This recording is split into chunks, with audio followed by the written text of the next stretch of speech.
Our scripture reading this morning is from the book of Mark, chapter 14, verses 22 to 25.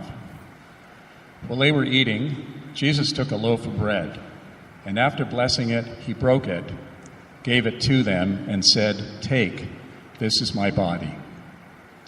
Then he took a cup, and after giving thanks, he gave it to them, and all of them drank from it. He said to them, "This is my blood of the covenant, which is poured out for many. Truly I tell you, I will never again drink of the fruit of the vine until that day when I drink it new in the kingdom of God." This is the word of the Lord. Thanks be to God.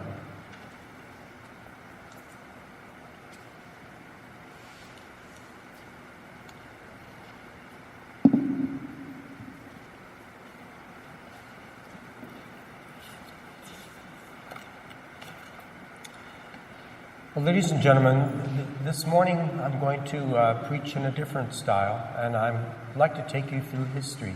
We're going to think about the history of communion, or the Eucharist, and I'm going to ask you to visualize. Now, we're here every Sunday here as a ritual of worship, and part of that ritual is, of course, the preaching and the reading of the Word and the prayers, and also the Eucharist. So I'd like to begin with a true story about a ritual. And this ritual happened every Friday evening when the sun resembled a great orange ball and was starting to dip into the blue ocean, and a man called Old Eddie came strolling along the beach to his favorite pier. And clutched in his bony hand was a bucket of shrimp. And he walked out to the end of the pier, and he's deeply lost in thought, and he's completely by himself. Except for the seagulls. They start coming, and they start screaming and screeching and squawking, and they surround Old Eddie. And Old Eddie has his bucket of shrimp, and he throws shrimp to the seagulls. And as they catch it, he says, "Thank you, thank you, thank you." In a few minutes, the bucket is completely empty. But Old Eddie isn't finished yet. He's lost in a world of thought. His imagination takes him back to a day in his life about 60 years ago when he found himself bobbing on a crowded life raft together with 7 other men. They were a flying crew that had been shot down in the Pacific Ocean in World War II. You can imagine their situation was dire. They were broiling in the hot sun. Their eyes were stinging with salt. Their tongues were parched with thirst. The sharks were in the sea, and the rations in the water began to become exhausted, and they faced a slow death. And so the men, in desperation, began to pray. They had a simple devotional service, and they prayed for a miracle. And then they went to sleep. They tried to nap, while Eddie pulled his cap over his face. And after a while, all of a sudden, something that's very strange happened. He could feel something land on his cap, and it was a seagull. And Old Eddie had to think very fast. Well, then he was still young, and he was still fast. And he grabbed the seagull, and he held it in his hand, and he wrung its neck, and there he had a seagull. Now, this wasn't a very big meal, obviously, for 8 men stranded on a raft, and they had just a little bit of a bite of each. But what they had was bait. You see, its intestines allowed them to fish. And so the intestines of the seagull would allow them to fish every day. And 24 more days they sailed on that raft.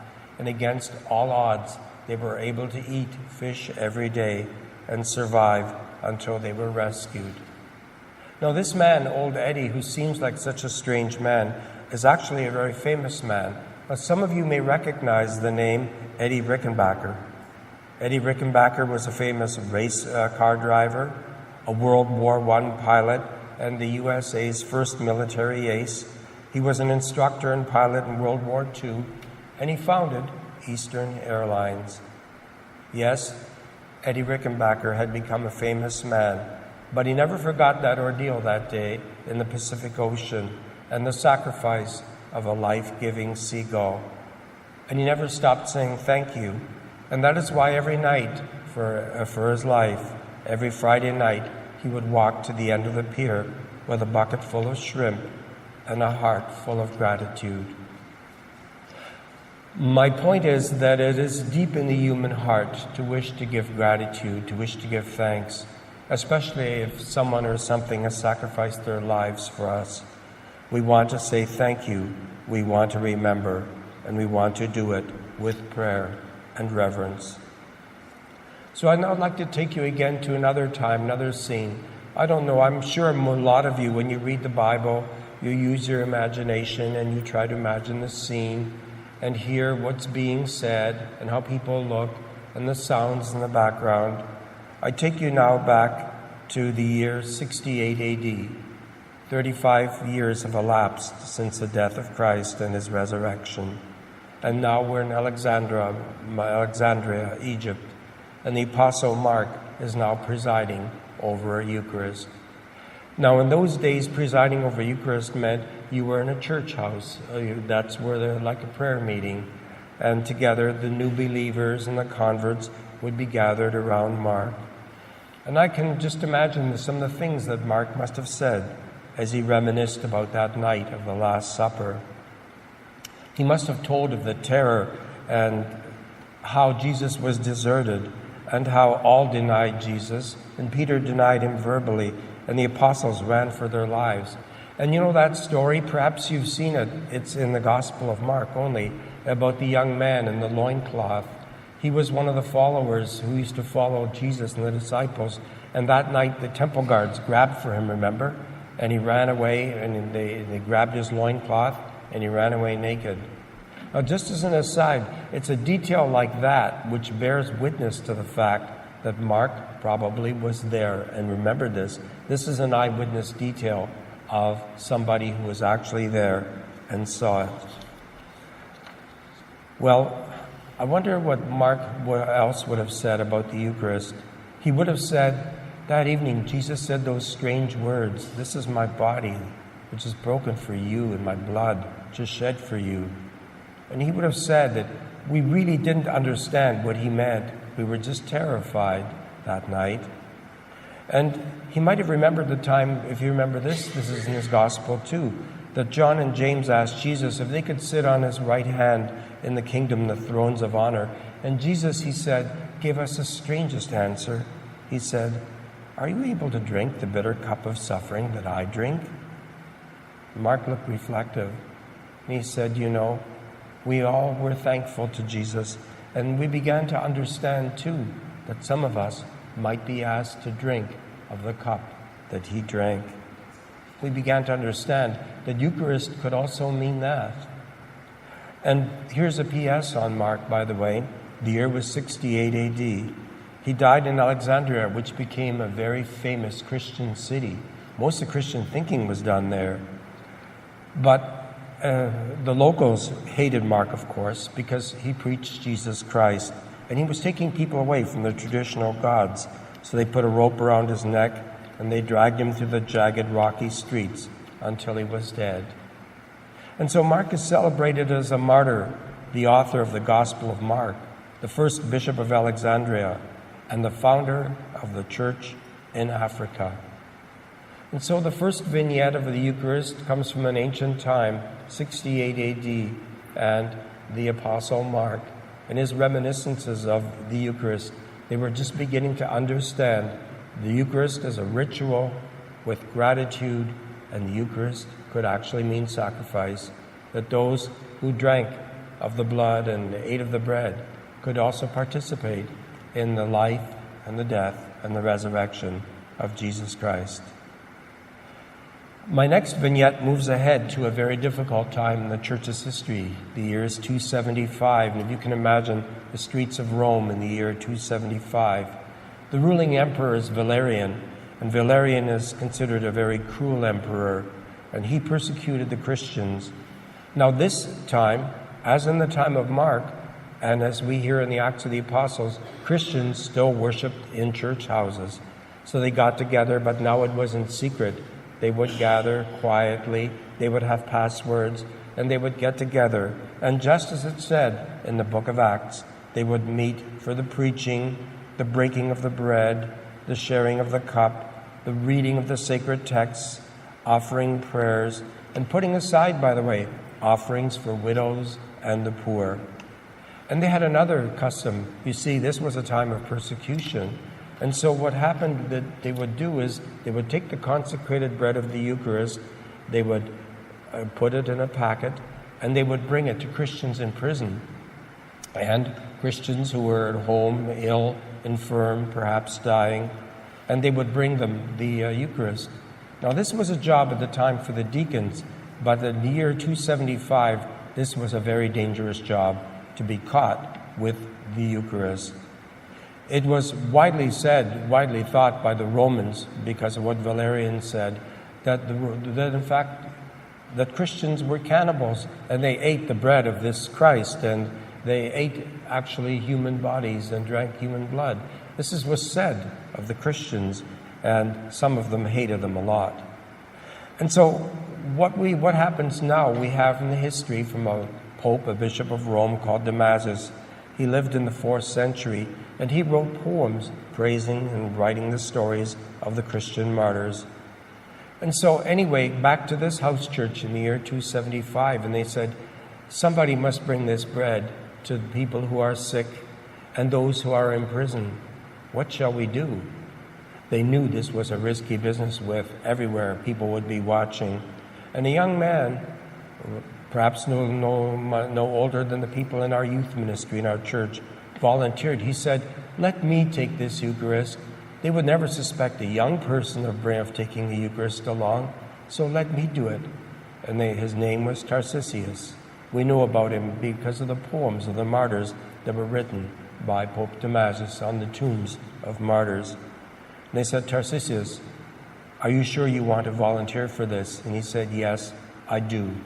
And so he took and he clutched the packet of consecrated bread, he clutched it to him, and he walked out in the street. Well, as it turned out, he was seen by a mob of rowdy young people, and they said, you there, what have you got? Hey, let's have a look at that packet of yours. And they said, hey, are you one of those Christian cannibals? Are you hiding some of that bread in that packet? Tarcisius would not give it to them. He clutched it to himself tightly. They started punching and kicking and beating him up. And soon enough, there was a mob scene where they were trying to get the packet off Tarcisius, and they were slowly beating him to death. The story ends, this is a story of Christian history, that a Christian soldier who was a convert just happened to go by and broke up the mob. He sent them scattering, and Tarcisius lay dying on the street, but the soldier was able to take the packet from him, the packet that was considered so sacred of the consecrated bread that it was worth dying for. So it was, you see, even among the early Christians, that this consecrated bread and wine was considered very special, very sacred, and yes, even worth dying for. We move ahead in Christian history, and we now come to a time that was glorious. It was a glorious time to be a Christian.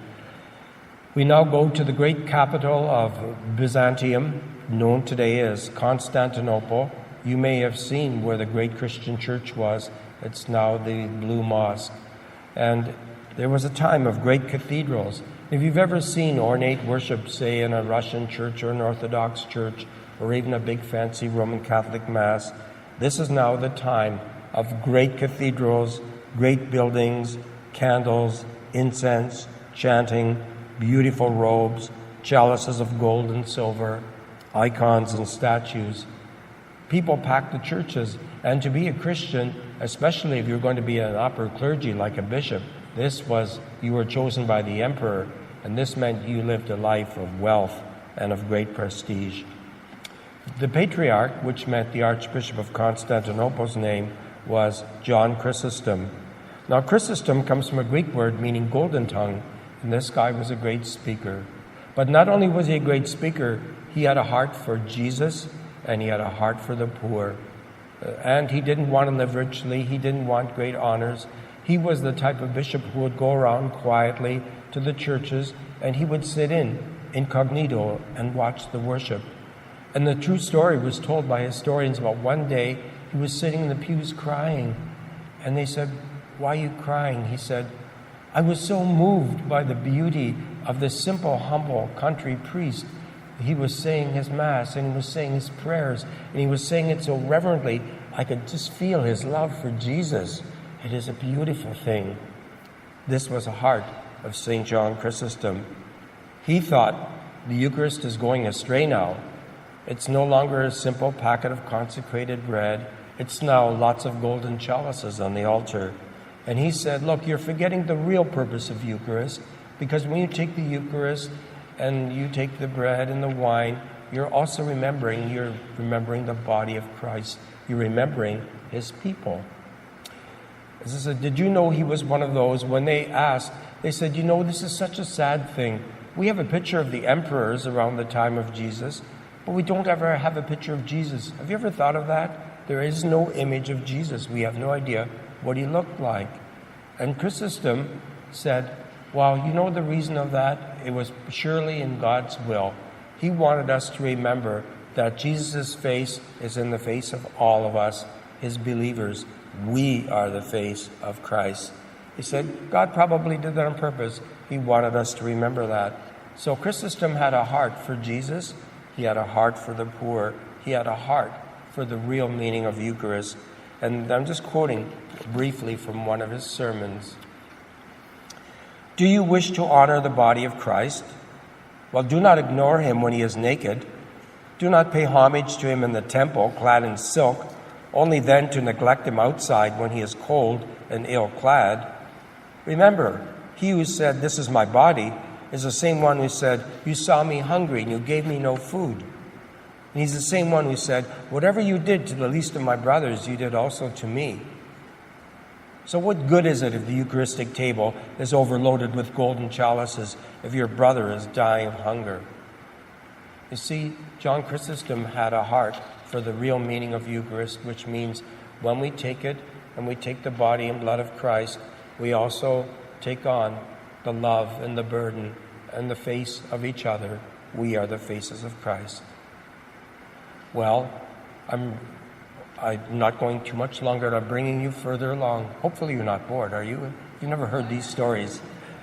These are true stories, and I find Christian history is so interesting.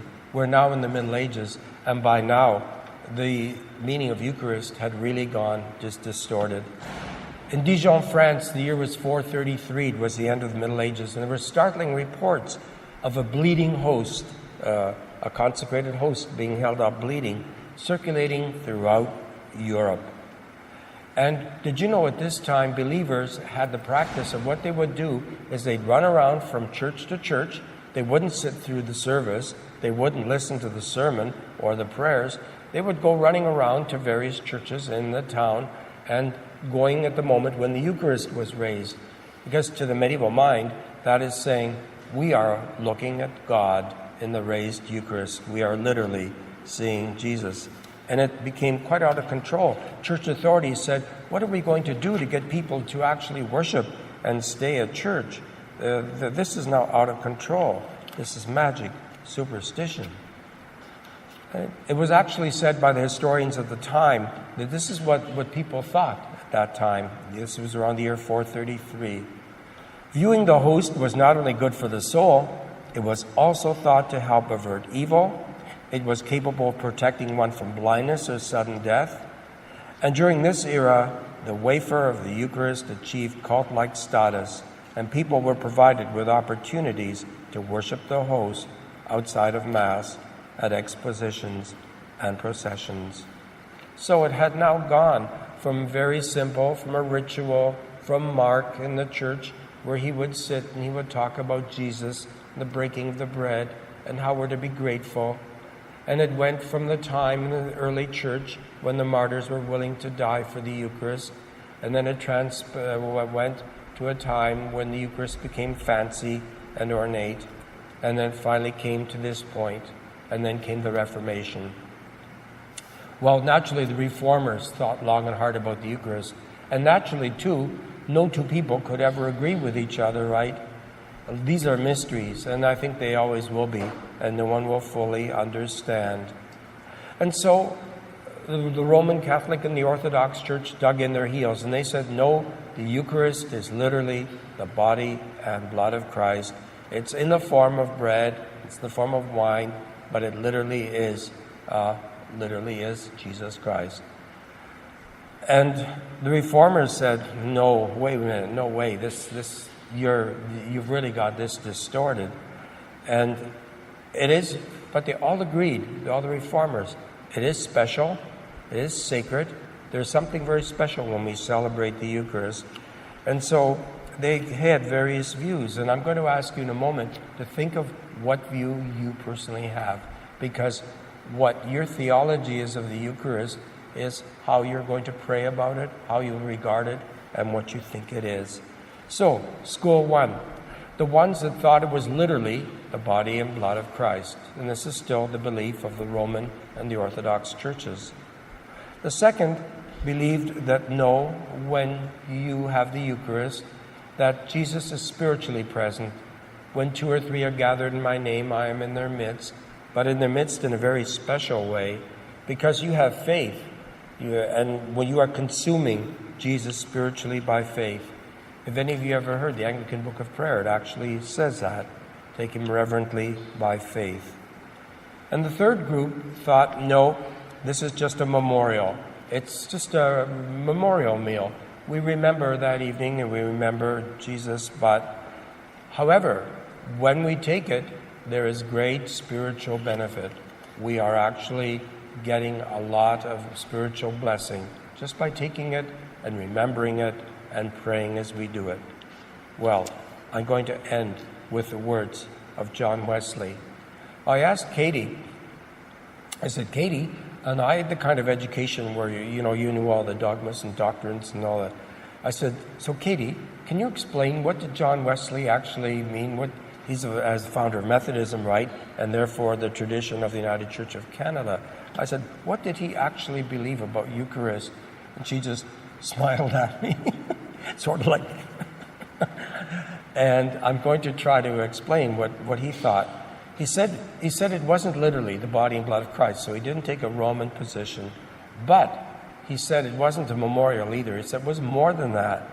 But boy, is it ever complicated. Even somebody with masters in theology like myself really is trying to figure out what he means. But here's an image for you, and this is how I'm going to end and then sum up. So here's an image for you. John Wesley, I could just imagine him. He must have been sitting at his table one day by his Bible, writing and looking outside the window. And I imagine it was a foggy day. He's looking at a great fog.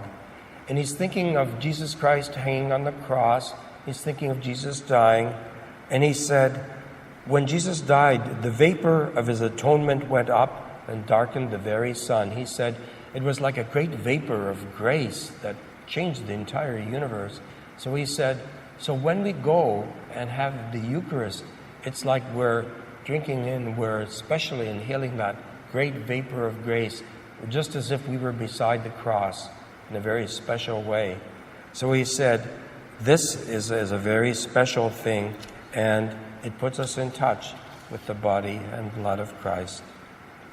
So, some vignettes of the Eucharist that is, I wanted to share those with you. You probably didn't know that this is some of the history of the Christian Eucharist, this and more. But this is what we all agree about, because I like to see what Christians agree about, not disagree about. Number one, Jesus commanded us to do it. Secondly, it's a ritual, meaning a ritual that has a set way of doing it with prayers and a remembrance. And it's been always practiced by Christian communities over all the centuries.